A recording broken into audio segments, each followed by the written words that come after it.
Hey everyone, and welcome back to Mindset, Motivation, Money. Today, we're going deep on something that could totally change your life. Oh, yeah. It's all about hacking your brain Okay. to create some really powerful new habits. All So right. you know that thing, the habit loop, Mm-hmm. that cue routine reward cycle? Yeah. It basically rules us all, Right. right? But get this, we can actually manipulate it. Oh, wow. So it works for us, not against us. That's amazing. It's like moving from feeling like our habits control us Right. to being in charge of our own behavior. Totally. We can actually rewire our brains for success. Okay, so less autopilot and more like conscious control. I got it. Exactly. And to help us on this journey, we've got some really fascinating sources. Oh, cool. We've got audiobooks, research articles, personal stories, like the whole shebang. A lot of people talk about how important mindset is, Yeah. but the audiobook, How to Hack Your Brain for Success, really lays it out. It gives a clear path from a fixed mindset to a growth mindset. Okay, so explain that a little more for me. Sure. So with a fixed mindset, Yeah. you think you're just stuck with your abilities. Right. But with growth mindset, you see your potential as something that can constantly evolve. Oh, that fixed mindset thing. That's so real. It is. It's like when you tell yourself, I'm just not a math person, Yeah, and then you just give up. right. You're basically shutting down any chance of getting better. Exactly. Yeah. But what if you just added yet to the end of that sentence? Yeah, that's interesting. Like, I'm not a math person yet. Yeah, Suddenly, it feels way more hopeful. I like that. It's a small word, Right. but it really shifts your focus from limits to potential. Totally. Yeah. And that's where that growth mindset magic comes in, right? Right. You start to realize that you can always learn and improve. Yeah. It doesn't matter where you're starting from. So mindset is the foundation. I get it. But what's the next step in building these awesome habits? Intentions. Intentions, okay. And this is where a lot of people get things mixed up. They confuse intentions with goals. Goals are like destinations you want to reach. Right. But intentions are more like that inner compass that guides your actions. Okay, so give me an analogy for that. Okay, so think of it this way. Your goal might be to lose 10 pounds, Okay. but your intention is to prioritize your health and well-being. So it's like the difference between Yeah. wanting to climb a mountain Yeah. and wanting to be the kind of person who embraces challenges Exactly. and pushes their limits. And here's where it gets really interesting. Okay. The audiobook says that setting powerful intentions, Yeah. it's about making your actions match your deepest values. So it's not just about what you want to achieve, Right. but why you want to achieve it. You got it. It's about connecting with the deeper meaning behind your goals. Okay. And when you do that, it gives you that extra motivation Uh-huh. and helps you stay on track. This reminds me of something I read in one of the research articles. Oh, yeah. About how people who connect their goals to their values are just more likely to succeed. It makes sense. Yeah. And they find it easier to stick with those habits because it's not just a task on the list. Right. It's part of who they are and what they believe in. That's a really important point. It shows how these sources all connect. Yeah. The audiobook, the Yeah. research, the stories, Yeah. they all help us understand how we can make our brains work for us. Okay, so we've got the right mindset. We've set those powerful intentions. But how do we stay focused and actually make it happen in a world that's constantly trying to distract us? Yeah, it's tough. My phone is basically designed to hijack my attention every 5 seconds. That's where mindfulness comes in. Okay, mindfulness. The audiobook really pushes it as a key skill for success these days. It's about training your brain to stay present, Okay. to reclaim your focus, and to face challenges with a clear mind. Okay, so when I think mindfulness, I think meditation retreats and stuff. Yeah. Is that what we're talking about? It's related for sure. Okay. But mindfulness is way bigger than that. It's about being aware, Uh-huh. being present in the moment, Yeah. instead of getting lost in thoughts about the past or worrying about the future. Okay, so it's not just about sitting on a cushion and chanting Right. It's about being more present and engaged in everyday life. Exactly. And that's where the connection to habits becomes really clear. Okay. So So a lot of our habits, they come from unconscious patterns, right. but mindfulness helps us see those patterns and make better choices about how we react. Give me an example. Okay. So let's say you have a habit of snacking when you're stressed. Oh, yeah, I know that one. Right. So mindfulness would help you notice that urge. Yeah. Pause for a second. Okay. And then make a conscious choice about what you want to do. So instead of just grabbing the chips, wait, what's going on here? Yeah. Am I actually hungry? Or am I just trying to avoid some bad feelings? Exactly. It's about creating space Ah, between that cue, okay. in this case, the stress, Yeah. and the routine, the snacking, Right. which lets you break that automatic reaction Okay. and make a better choice. So mindfulness is like a superpower for forming good habits. I like that. It helps us break free from those unconscious patterns, Yes. resist all those temptations, and really focus our energy on what matters. It's like we become the CEOs of our own minds. I love that analogy. And the best part is that mindfulness is a skill you can learn. Really? There are tons of ways to do it, from meditation to just simple things you can do every day, Okay. like paying attention to your breath Uh-huh. or really enjoying your food. You know, this reminds me of something I read about mindfulness training. What's that? It can actually change the structure of your brain. Wow. Yeah, there's this thing called neuroplasticity, Right? where your brain can literally rewire itself based on new experiences. That's a great point. And it's really encouraging Yeah. because it means that even if we've been stuck in bad habits for years, we can retrain our brains and create new, healthier patterns. So it's not about beating yourself up for past mistakes, No. but recognizing that we can change and evolve Exactly. and become like the best versions of ourselves. And that's what makes this journey so exciting. It's Yeah. about embracing growth, Yeah. knowing that we're always learning and changing. Okay, so we've covered a lot here. We have. Mindset intentions, mindfulness. Mhm. But what about when things get tough? What about those setbacks and challenges that we all face? That's where adaptability comes in. Okay, adaptability. And continuous learning. The audiobook emphasizes how important it is Yeah. to embrace change Uh-huh. and see challenges as opportunities. Instead of getting discouraged when things don't go perfectly. Exactly. So instead of getting down on yourself, Right. you can see setbacks as feedback, Okay. a chance to learn and try a different approach. So failure is not the opposite of success. Right. It's a stepping stone to success. I like that. And that's where getting feedback is so important. Feedback. So like asking people for their opinions. Yes, but it's also about being open to feedback from yourself. Oh, interesting. It's about taking the time to reflect on your experiences, both the good and the bad, and asking yourself, what did I learn? How can I do better next time? That's so important. I think we get caught up in like external feedback. Right.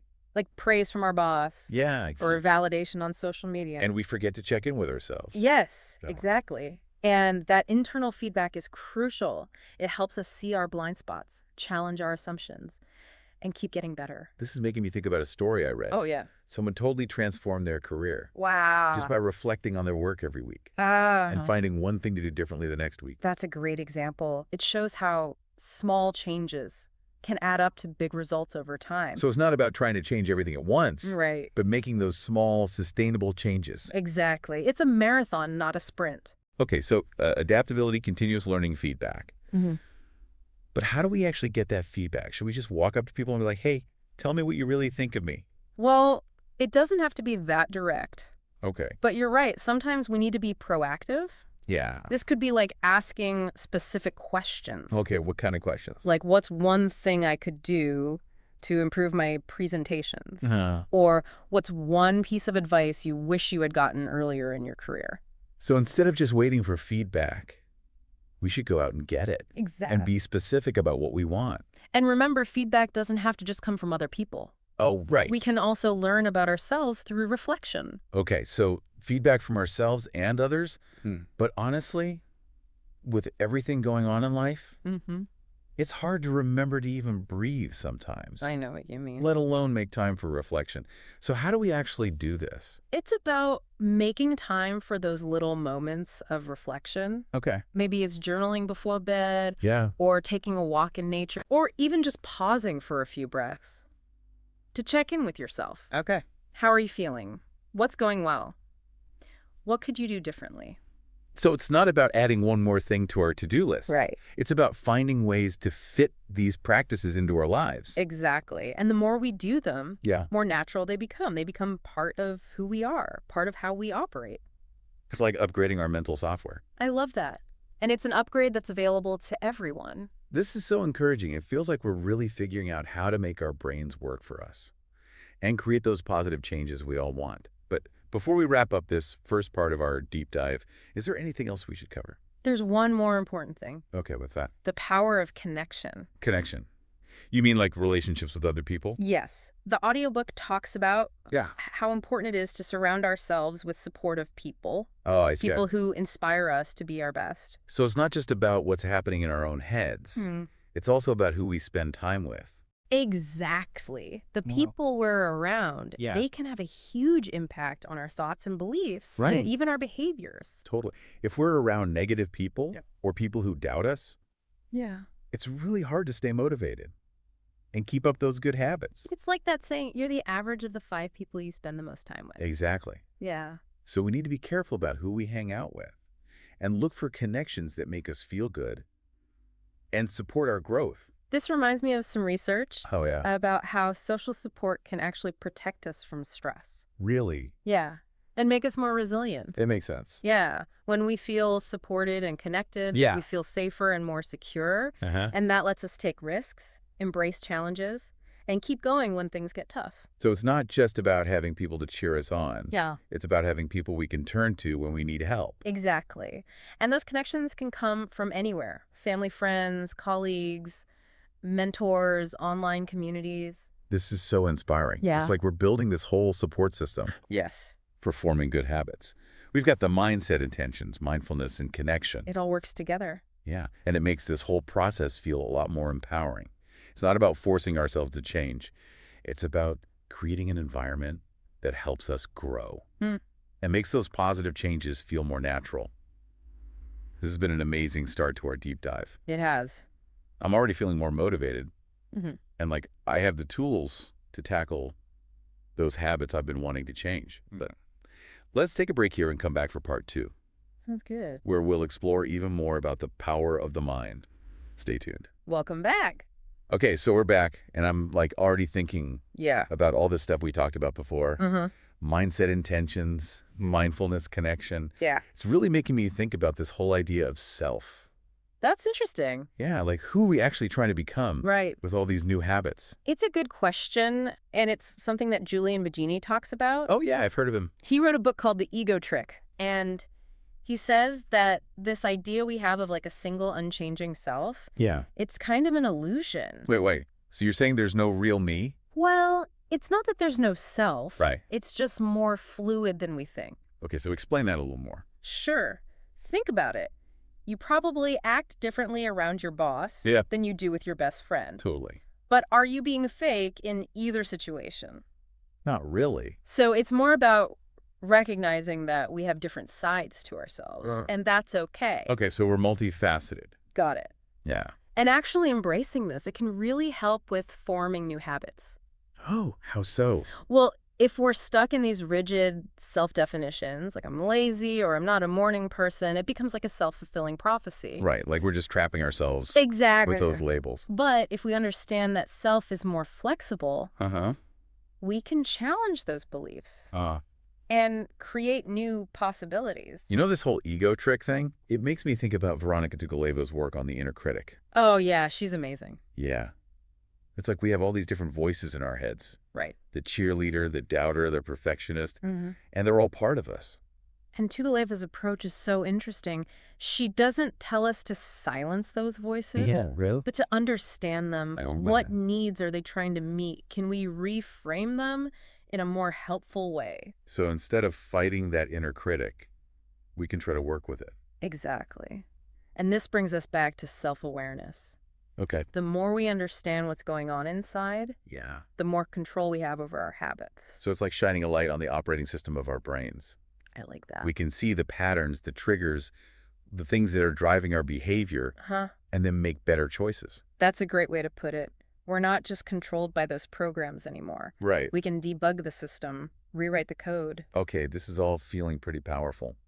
But it also makes me wonder if ourselves are so adaptable, if we can rewire our brains, does that mean there's no free will? Whoa, that's a big question. I know. One that people have been debating for a long time. Yeah. But even if there are limits to our free will, we still have the power to make choices that shape our lives. So it's not about being in control of everything, Right. but recognizing where we do have control and focusing our energy there. And habit formation is a great example. We can really influence that. How so? Well, by understanding the habit loop, Uh-huh. the cue, the routine, the reward, Yeah. we can actually use those elements to create the behaviors we want. So even if we can't control everything that happens to us, Right. we can control how we respond, how we choose to show up in the world. Exactly. That's where the power is. And that's what makes this journey so exciting. It's about embracing change, growth, and continuous evolution. Wow, we've gone from hacking our brains for new habits to questioning free will. It's all connected. It's like we've uncovered this whole hidden world of human potential. And we're just getting started. There's so much more to explore. Okay, so before we go too far down that rabbit hole, let's bring it back to habits. Yeah, good idea.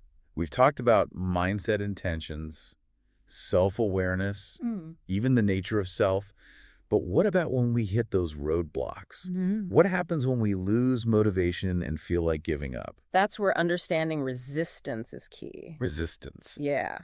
The audiobook talks about how we often face this internal resistance. Okay. These old patterns of thought and behavior Huh. that try to sabotage our efforts to change. So it's like a part of us wants to change, Right. wants to create these new, healthier habits. Right. But then there's this other part that's holding on to the old ways. Exactly, even if they're not good for us anymore. It's like a battle between the old self and the new self. I like that analogy. And sometimes the old habits win. Yeah, at least for a while. So what can we do to help that new self win? The audiobook emphasizes patience and self-compassion. Okay, so what does that look like? It's about recognizing that change takes time Mhm. and effort, and that we're not going to be perfect. So instead of beating ourselves up when we mess up, Yeah. we should see it as a chance to learn. And remember, you don't have to do this alone. Oh, right. Yeah. We talked about connection before. Exactly. Yeah. There are so many resources out there to help. Like what? Therapists, coaches, support groups, books, podcasts. Yeah, it's like we can build a whole team to support us. And don't forget about your own inner strength. Oh, yeah. You're more resilient than you think. Sometimes we forget that. We've all overcome challenges in the past. Yeah, that's true. It's about remembering that strength and believing in yourself. Okay, so patience, self-compassion, support, and self-belief. Those are some powerful tools. They are. But what about those times when we just feel completely unmotivated? Like we know why we want to change, we have the support, but we just can't seem to get ourselves going. That's a common feeling, and that's where embracing imperfection can help. Embracing imperfection. Yeah. We often set ourselves up for failure by trying to be perfect. Right. It's like we put so much pressure on ourselves. So instead of aiming for perfect, we should allow ourselves to make mistakes. And learn from them. Exactly. It's about shifting our mindset from all or nothing to progress no matter how small. That takes the pressure off for sure. And it lets us enjoy the process of growing. Instead of feeling like we're always failing. And that enjoyment is key. When we find pleasure in the journey, Yeah. it's easier to stick with it. So it's not about willpower. We're forcing ourselves to do things we hate. It's about finding ways to make those positive changes enjoyable. That's a great insight. And it connects back to mindfulness. Okay. The more we pay attention, Yeah. the more we notice those little moments of joy that come from those good behaviors. So we're training our brains to seek out those rewards. Exactly. Which makes it more likely we'll do them again. So it's all about making those habit loops work for us. You got it. But what if some of those habits are tied to like physical needs or addictions? That's an important point. And it's important to acknowledge that some habits, especially addictions, Yeah. can be much harder to change. Okay. They often need professional help. So this deep dive is more about everyday habits. Right. Like procrastination or unhealthy eating. Right. Things we have more control over. Exactly. But it's not a replacement for professional help when you need it. Got it. Okay, so we've covered a lot here. Okay. From the nature of self to embracing imperfection to seeking support. But I'm still curious, how does our brain actually change when we form new habits? That's where neuroplasticity comes in. Okay, remind me what that is again. It's your brain's ability to rewire itself based on new experiences and learning. So our brains aren't fixed. We can actually change them. That's right. And it happens all the time. Even as adults. Even as adults. And it's not just about forming new connections. We can strengthen existing connections and even get rid of connections that aren't helpful. It's like we're constantly reshaping our brain. That's a great analogy. And neuroplasticity is a key part of forming new habits. Okay, how so? When we repeat something over and over, Yeah. those neural pathways get stronger. and more efficient. Like carving a path through a forest. I like that. The more you walk that path, the easier it gets. And this applies to both good and bad habits. Right. So the more we do those unhealthy things, the stronger those pathways become. But the good news is we can create new, healthier pathways through effort and repetition. It's like blazing a new trail. Exactly. It might be tough at first, but with practice, it gets easier. So we're not stuck with those old habits. No. We can change our brains and create new patterns of behavior. And it's never too late to start. Neuroplasticity keeps going. That's encouraging. It is. So consistency is key. I got that. Yeah. But what else can we do to help this whole neuroplasticity thing? I'm guessing sleep is important. You're right. Sleep is crucial for brain health and neuroplasticity. Okay. When you sleep, your brain consolidates memories and strengthens those connections. So sleep is like giving our brains time to process everything. Exactly. Yeah. And there's more and more evidence that exercise and a good diet help too. So all the things we know we should be doing anyway. Yeah. They're also good for rewiring our brains. It's all connected. It is. But this also makes me wonder. What's that? If our brains are so adaptable, are we really in control of our own destinies? Or are we just products of our environment and genes? It's the classic nature versus nurture debate. Right. And the answer is complicated. Our genes definitely matter, but they don't decide everything. Our environment, experiences, and choices, they all interact with our genes to make us who we are. So it's not one or the other. Right, it's both. It's like a dance. I like that. Between nature and nurture. And that dance is always changing. Right. We're not stuck in the past. Exactly. We have the power to make choices that shape our future. It's like we're both the dancers and the choreographers. Beautiful analogy. We have freedom within the limits of our biology and environment. And it's in that space of freedom that we can create the lives we want. Okay, so we have more control than we think. Yeah. But we also have to acknowledge the influence of our genes and environment. And that's where self-awareness is so important. The more we understand ourselves, our strengths, weaknesses, tendencies, the better we can navigate that dance and make choices that align with our values and goals. This has been mind-blowing. It's been a journey. We've covered so much. We have. And it feels like we're just getting started. I agree. There's always more to learn. But I think we have a good foundation now for understanding habits and the power we have to shape our own lives. I'm feeling inspired and ready to put all this into practice. But before we wrap up, are there any specific techniques or strategies that you found helpful for creating new habits? Absolutely. One technique that's been really powerful for me is called habit stacking. Habit stacking? What's that? It's basically attaching a new habit to an old one. Okay. So let's say you want to start meditating every morning, but you're not a morning person. Oh. And you always feel rushed. That's me. You could try stacking your meditation habit onto something you already do. Okay. Like brushing your teeth. So brush my teeth and then meditate. Exactly. It's like a chain reaction of good behaviors. I like that. Why does this work? Because you're using an existing neural pathway. Oh. Brushing your teeth is already a habit, so you're basically piggybacking on that to create a new pathway for meditation. That's so clever. It's like using an existing road to build a new one. Exactly. And you can use it for all kinds of habits. Give me another example. Want to drink more water? Stack it on to making your morning coffee. Okay. Want to exercise more? Stack it on to coming home from work. This is amazing. It's so simple. That's what I love about it. Sometimes the best strategies are the simplest ones. So habit stacking, got it. Any other tips?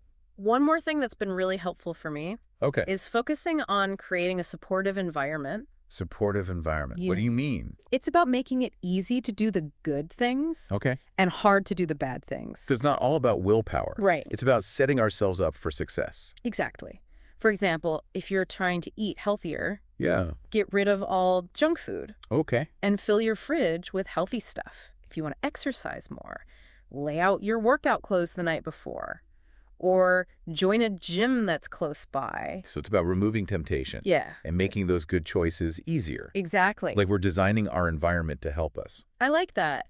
We have more control over our environment than we often realize. This has been such a mind-opening conversation. It has. I'm feeling so much more equipped to tackle these habits. But let's take a break here and come back for the final part of our deep dive, where we'll explore even more advanced strategies. Sounds good. For hacking our brains and unlocking our full potential. See you soon. All right, we're back for for the final part of our deep dive.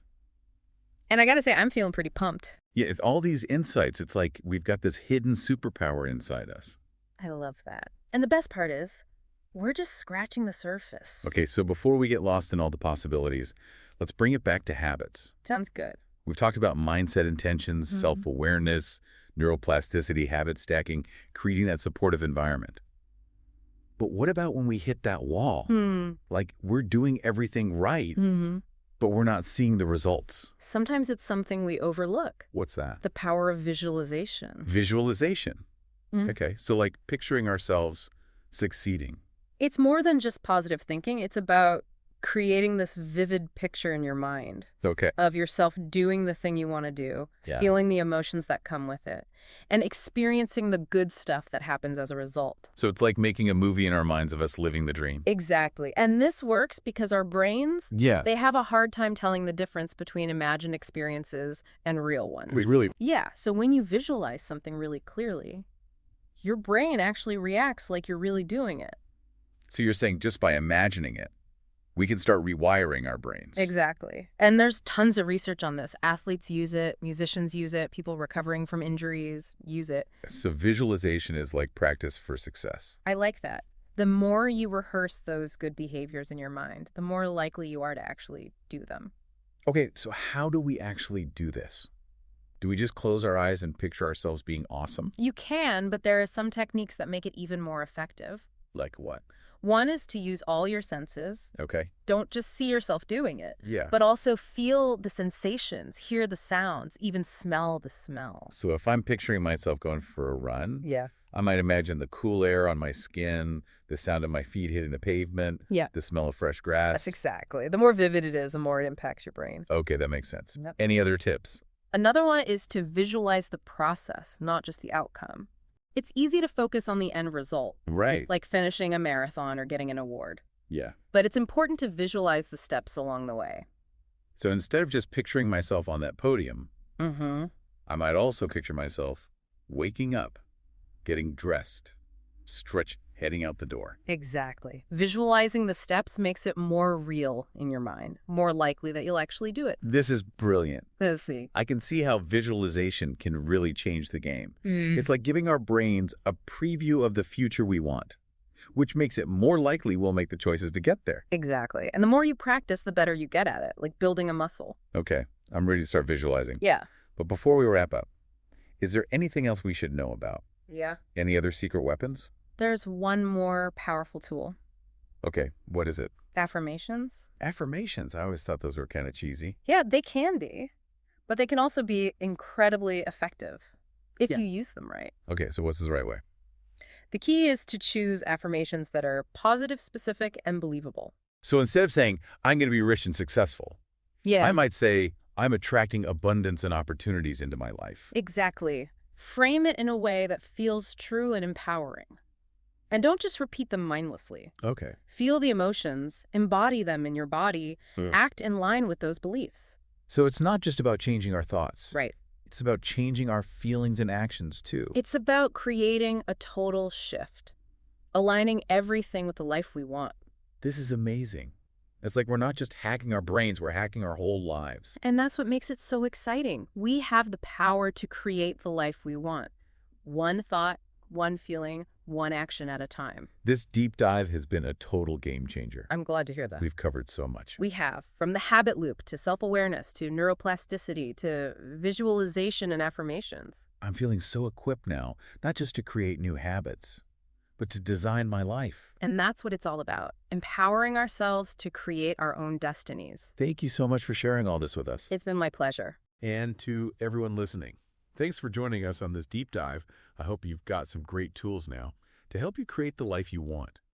Until next time, keep those mindsets motivated. And remember, you have the power to achieve anything you set your mind to for